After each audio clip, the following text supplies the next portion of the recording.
Ed. Sebelum masuk ke videonya, jangan lupa guys. Ingat ya guys. Jangan lupa pokoknya guys. Sekarang, subscribe guys. Subscribe, oke? Kita hitung dari sekarang.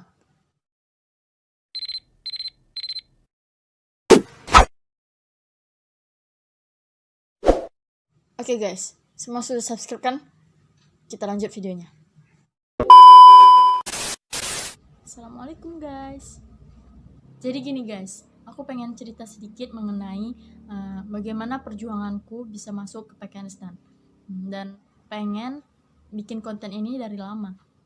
Tetapi mohon maaf guys, baru sekarang kesampaian karena juga waktu yang cukup padat.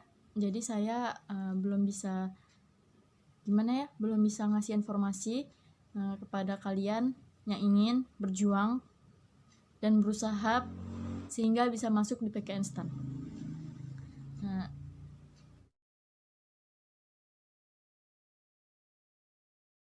Awalnya itu aku sangat awam dengan PKN STAN, bahkan tidak tahu sama sekali apa itu PKN STAN.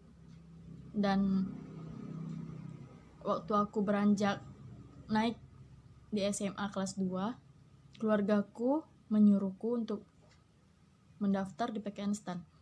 Dan aku nolak dong, karena aku juga tidak tahu apa itu PKN STAN. What? Dan setelah itu, mereka berusaha buat mereka berusaha buat memberikan informasi lebih terhadap PKN STAN.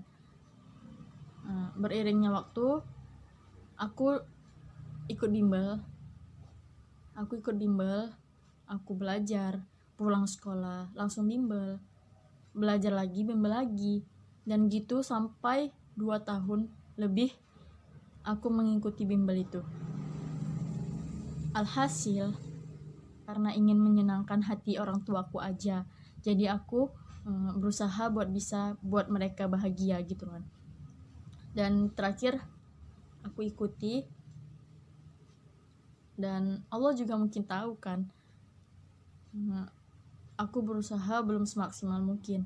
Jadi pada tahun lalu aku udah ikut bimbel 2 tahun lamanya. Berapa banyak biaya yang udah dikeluarkan, berapa panjang perjalanan yang udah aku hadapi. Namun karena niat dan keinginan aku tidak sebesar itu, maka Allah tidak mengizinkan aku untuk bisa lulus di PKN STAN. Di situ aku nangis guys.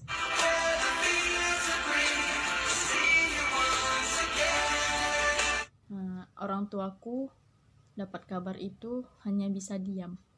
Sembari aku pulang, cuman satu kata-kata yang bisa diingat dari dia. Sedih guys.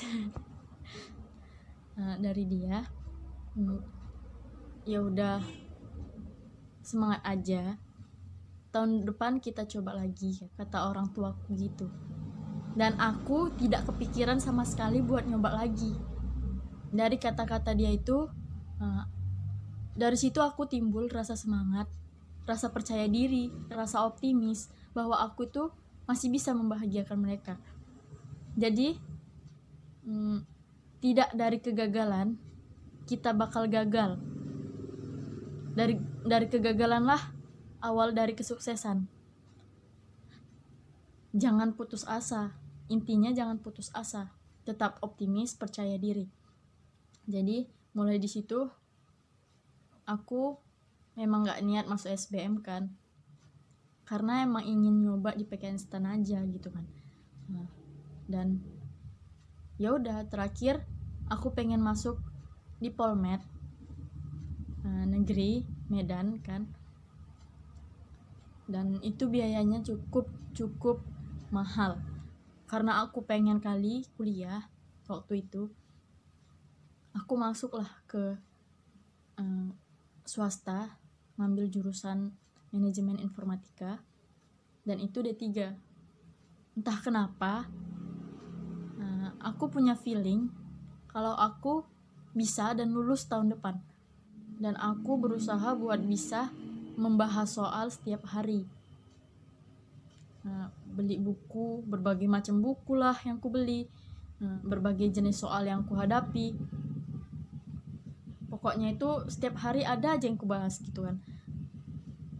Terus dan gak kalah pentingnya, aku dapat support dari mereka, dari orang-orang di sekitarku, dari sahabatku, dari orang terkasihku, bahkan dari orang-orang terdekatku juga support aku supaya aku bisa lulus. Dan aku ikut ujian lagi tahun 2019 karena aku lulusan tahun 2018 dan 2018 aku nggak lulus.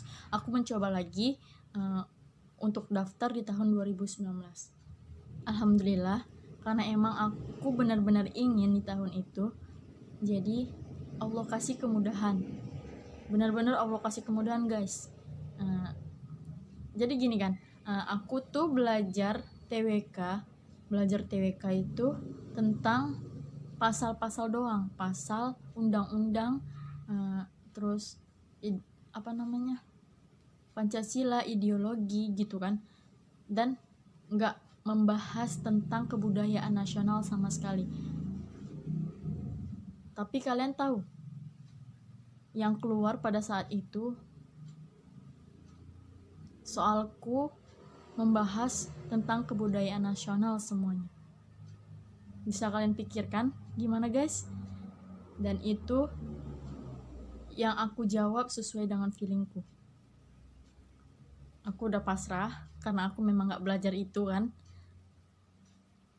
Tapi karena usaha dan doa, alhamdulillah Allah kasih kepercayaan sama aku buat bisa lanjut ke sesi berikutnya. Setelah lulus di tahap pertama, kan itu ada tahap lari kan, TKK. Jadi selesai dari situ, setiap sore aku jogging. Dan pernah seminggu mau ujian TKK, aku kecelakaan, guys. Bisa bayangkan gimana. Dan itu aku benar-benar istirahat seminggu. Aku takut kan kalau aku gak bisa lari secepat di awal kemarin gitu kan. Jadi walaupun kakiku sakit, sepatah dua patah buat lari aja syukur, guys. Tapi Allah kasih aku kemudahan, Allah kasih aku keringanan buat bisa latihan itu jadi 2 kali seminggu atau 3 kali seminggu gitu lah kan, guys. Dan dari situ aku bisa ngikuti ujian TKK dengan mudah, guys. Alhamdulillah aku lulus juga, masuk ke tahap ketiga, psikotes. Karena emang aku udah bimbel, terus dapat bimbingan gratis lagi dari bimbel tersebut kan, guys. Jadi ya manfaatkanlah bimbingan itu untuk bisa belajar psikotes, guys. Jadi dari situlah aku belajar psikotes. Walaupun aku awalnya nggak tahu psikotes sama sekali modelnya gimana, alhamdulillah karena ada rezeki juga, Allah kasih kemudahan untuk belajar di bimbingan tersebut. Nilaiku juga nggak tinggi-tinggi kali, guys. Aku psikotes dapat 79. Terus temanku bilang kalau temannya itu dapat nilai 80 bahkan sampai 90-an. Dia nggak lulus psikotes, guys. Bisa bayangkan kan, guys, gimana sedihnya. Dan aku masih bisa lulus, guys. Puji syukur banget aku di situ, guys. Setelah ngelihat hasil dari ujian keseluruhannya,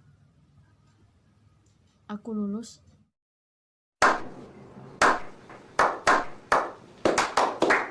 Di situ aku ngerasa kalau aku benar-benar jadi anak yang bisa ngebuktiin aku bisa buat mereka bahagia.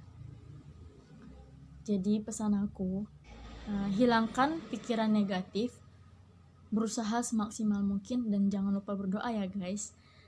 Karena semaksimal apapun usaha kita, kalau tidak ingat dengan Tuhan kita tidak akan jadi apa-apa, guys.